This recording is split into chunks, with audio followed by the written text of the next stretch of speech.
नमस्कार।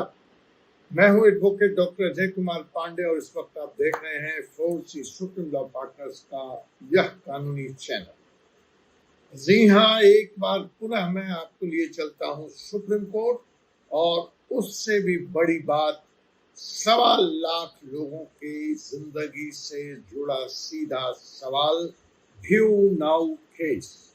रिफंड कब मिलेगा, कैसे मिलेगा, मिलेगा या मिलेगा भी नहीं। ईडी आखिर क्यों सो रही है, ईडी आखिर क्या कर रही है। हम तो जीएसटी पे करके इन्वेस्टमेंट किए हैं, हमारा तो इनकम टैक्स पेड पैसा है, हमारे साथ अन्याय क्यों, हमारा क्या कसूर।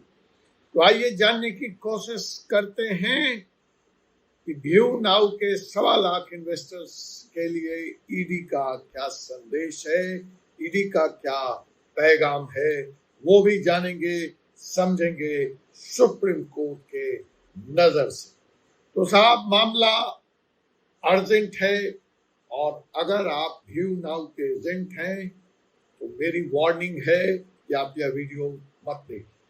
यह वीडियो आपके लिए नहीं है और उससे भी बड़ी चेतावनी है कि व्यू नाउ के अगर आप एजेंट हैं तो आप रफू चक्कर हो जाइए, आप भाग जाइए, क्योंकि जेल की रोटी कर रही है आपका इंतजार। अगर आप एजेंट हैं व्यू नाउ के तो जेल आपको जाना पड़ेगा, लेकिन अगर आप जेन्युइन इन्वेस्टर हैं, अगर आपने सिर्फ पैसा लगाया है तो आपको आपका पैसा वापस मिलेगा। यह मैं नहीं, यह कह रहा है ईडी सुप्रीम कोर्ट के माध्यम से कि व्यू नाउ वालों अगर एजेंट हो तो भाग जाओ, और व्यू नाउ वालों अगर पैसा चाहिए तो आपको आपका पैसा मिलेगा। तो साहब, जैसा कि मैंने कहा आपसे कि अगर आप इन्वेस्टर्स हैं तो आपका वक्त आ गया है, आपको आपका पैसा ईडी स्वयं आकर देगी, दिलवाएगी। और यह वीडियो जो है आपके लिए एक हिस्टोरिकल, एक ऐतिहासिक वीडियो साबित होने जा रहा है। शर्त यह है कि आप इन्वेस्टर। अगर कुछ लोगों की जिंदगी यह वीडियो बर्बाद भी करना चाहे, बर्बाद भी करेगा, तो जनाब ईडी इस मामले में क्या कह रही है 1.25 लाख लोगों के व्यू नाउ के इन्वेस्टर से। तो पहले हम इस इन्वेस्टर्स को 3 कैटेगरी में यहाँ पे बांट लेते हैं। 1.25 लाख तो है ये नंबर, लेकिन सबकी प्रकृति, नेचर और क्लासिफिकेशन अलग अलग है। कुछ लोग कह रहे हैं व्यू नाउ के जो साल भर का रिश्ता मेरा आपसे भी हो चुका है। मैं आप में से बहुतों को व्यक्तिगत तौर पे अब जानने लगा हूं और आप भी मुझे जानने लगे हैं। तो कुछ लोग जो मुझे फोन करते हैं वो कहते हैं कि साहब हमारे साथ तो नाइंसाफी हुई है, हमारे साथ ज्यादती हुई है, हम विक्टिम्स हैं।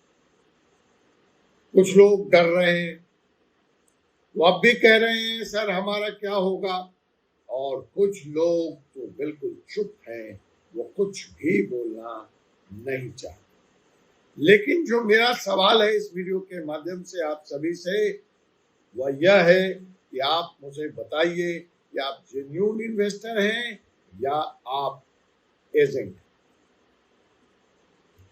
उदयपुर जजमेंट सुप्रीम कोर्ट का, जहां ईडी से सुप्रीम कोर्ट ने कुछ कहा, उस जजमेंट को के बारे में मैं 2 वीडियो लेकर आ चुका हूं। आप उस वीडियो को देखें, इसलिए मैं यहाँ फिर से आपको उदयपुर जजमेंट की बात करता हुआ नजर आ रहा हूं कि उस उदयपुर जजमेंट ने सुप्रीम कोर्ट के 2 बातें साफ कर दी।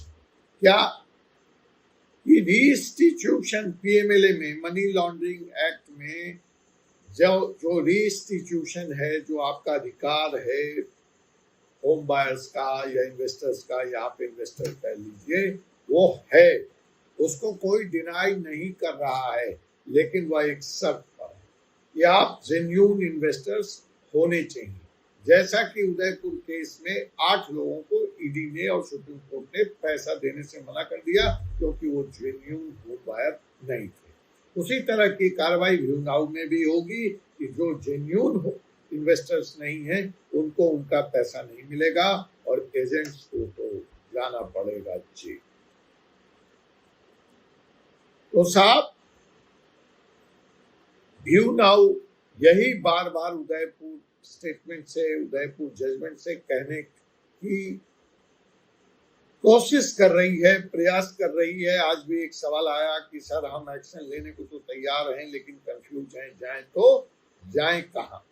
तो साहब, हम आपको इस वीडियो में बताएंगे कि आपको जाना है तो कहां जाना। तो देखिए, सबसे पहले जो उदयपुर केस का जो ब्लूप्रिंट है वही आगे चलेगा और वही व्यू नाउ केस में भी अप्लाई होगा। ईडी ने जो स्टेटमेंट उधर आपको जालंधर की कोर्ट में दिया है उसका भी मतलब साफ है, वो भी यही कह रहा है। अब जो तीसरा सवाल है कि पैसे हैं 200 करोड़ के आसपास और इन्वेस्टमेंट है 3,500 करोड़ की, तो पैसा कैसे मिलेगा?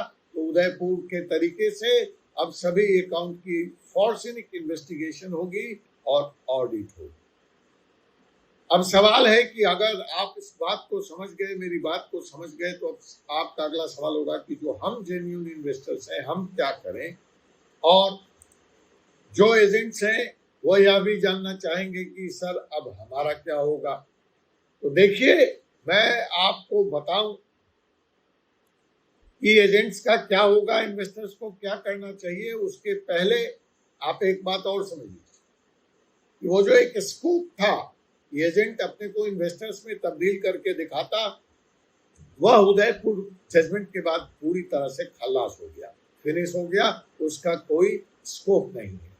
क्योंकि अब ईडी फॉरेंसिक ऑडिट की बात कर रही है और जब फॉरेंसिक ऑडिट होगा तो यह छुपना छुपाना मुश्किल हो जाएगा। तो अब जो भी 1.25 लाख लोग इन्वेस्टर्स हैं और जो अपना क्लेम दाखिल करेंगे ईडी के पास, जो तो भाग जाएंगे वो शायद बच जाए, लेकिन जो अपना आधिकारिक तौर पर आकर केस लड़ेंगे, क्लेम दाखिल करेंगे, ईडी स्वाभाविक तौर से उनके अकाउंट्स की फॉरेंसिक ऑडिट करेगी। देखिए, एक केस आपको फिर पुनः लिए चलता हूं जालंधर की अदालत, जहां जल्दी जल्दी में एक केस फाइल कर दी गई कुछ लोगों द्वारा, और उनका डिमांड यही था कि हमें रिफंड दिया जाए सेक्शन 8 सबसेक्शन 8 के तहत पीएमएलए कानून में।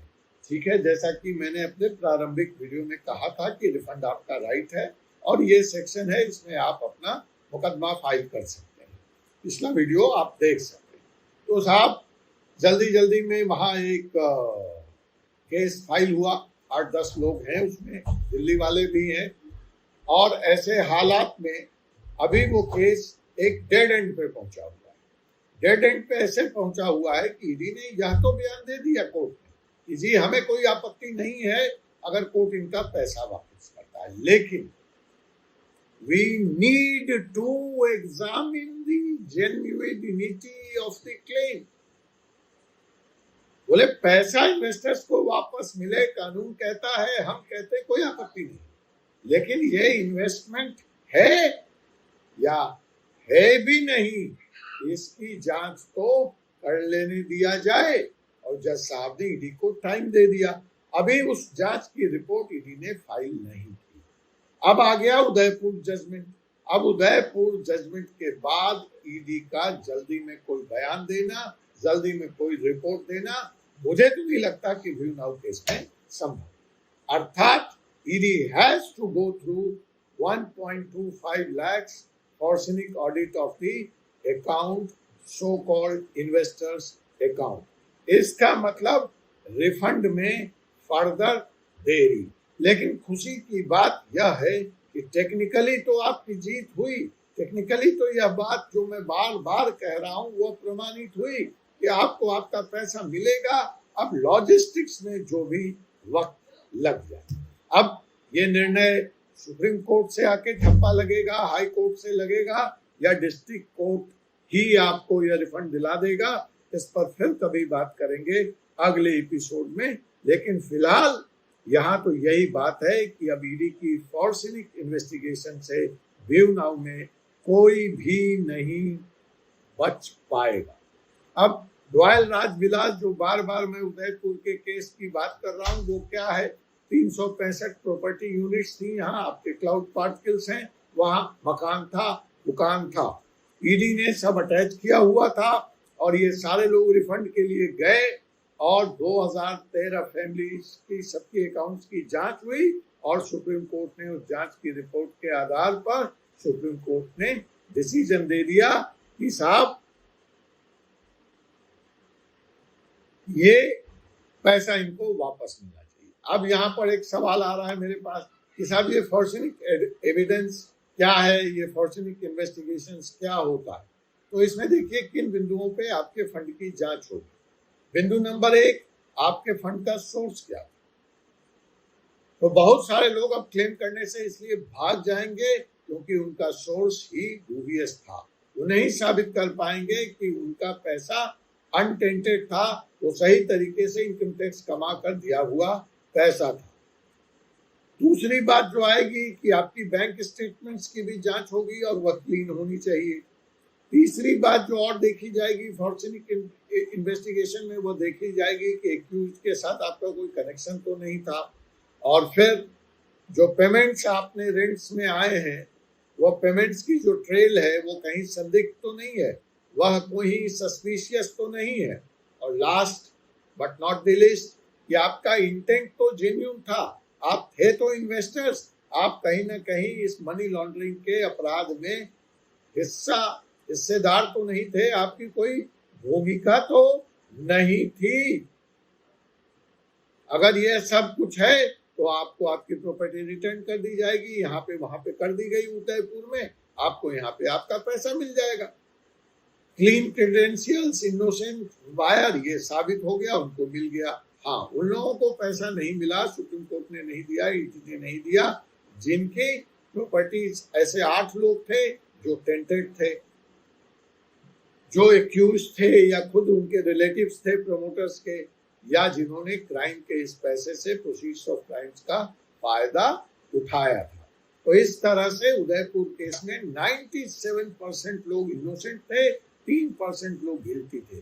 मैं आशा करता हूँ, मैं भगवान से प्रार्थना करता हूँ कि 1.25 लाख लोगों में भी मुझे यही रेशियो मिले, 97% लोग इनोसेंट यहाँ साबित हों, उनको उनका पैसा मिल जाए।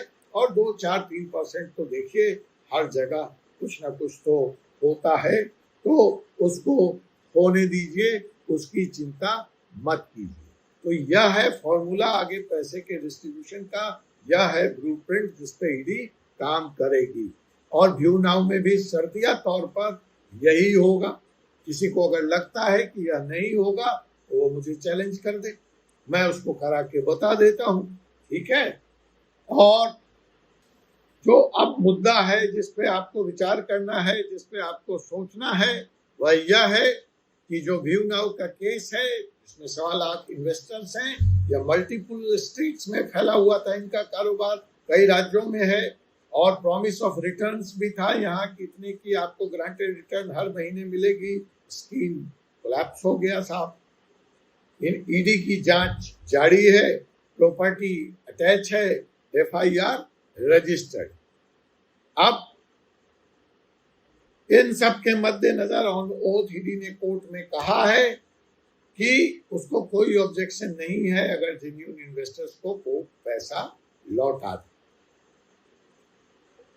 लेकिन क्या कहा, जेन्युइन इन्वेस्टर्स इस बात पे जोड़ है। तो ये जो जेन्युइन है इसकी जांच होगी। अब यहाँ पे आके सवाल हो जाता है कि फिर तो मामला खत्म हो गया, जिनका पैसा था वो मिल गया, जिन्होंने अपराध किया वो जेल चले गए, ईडी ने अपनी कार्रवाई करी, केस आगे चलेगा, लड़ेगा। लेकिन देखिए प्रॉब्लम कहाँ है, व्यू नाउ केस में चाहे जितनी जद्दोजहद कर लो, चाहे जितना अंधेरा में हाथ मार लो, चाहे दीवार से सर टकरा लो, अभी तक यह स्पष्ट नहीं हो रहा है कि कौन इसमें से जेन्युइन इन्वेस्टर है और कौन एजेंट था, या पता ही नहीं चल पा रहा। इस तरह की उन्होंने मोडस ऑपरेंडी अपनी बताई थी, किसने कितना कमीशन खाया यह भी पता नहीं चल रहा है अभी तक। चाहे जो भी जांच हुई, सीज हुआ, ईडी कह रही है कि जी 3,000 करोड़ में से 1,800 करोड़ रुपए कुछ कमीशन में चले गए, लेकिन ईडी ने उसकी कोई ब्यौरा डिस्क्रिप्शन अपने को नहीं दिया है। यह भी नहीं पता चल रहा है कि इसमें से कौन डायरेक्टर्स के रिश्तेदार हैं, कौन उनके अपने हैं। और जो वेरिफिकेशन प्रोसेस है कि जब हम कह रहे हैं कि जी हमने 1 लाख रुपया दिया, 10 लाख रुपया दिया, 20 लाख रुपया दिया, वो अभी तक शुरू नहीं हुआ है, जिसके बारे में मैंने शुरुआत में बात करी थी, लेकिन कोई लोग, आप लोग आगे ही नहीं आए। अब चूंकि ये सारा यहाँ पे गड़बड़ झाला है, तो साहब सबका पैसा यहाँ पर रुका पड़ा है, सबका पैसा फंसा पड़ा है। लेकिन उदयपुर जजमेंट के बाद यह जो स्थिति है कि जहाँ इन्वेस्टर्स और कमीशन एजेंट्स दोनों मिक्स हो गए हैं, अब उदयपुर जजमेंट के बाद मुझे ऐसा लगता है कि दूध का दूध और पानी का पानी अलग होगा। अब जब वो दूध का दूध अलग हो जाएगा और पानी का पानी अलग हो जाएगा, तब जाकर के कहीं रिफंड का प्रोसेस इसमें शुरू होगा।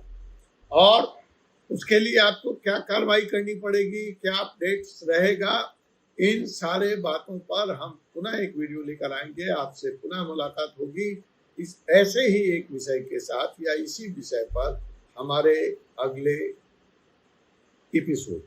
तब तक के लिए मुझे doctor Ajay Kumar Pandey, advocate, Supreme Court of India को अनुमति दीजिए।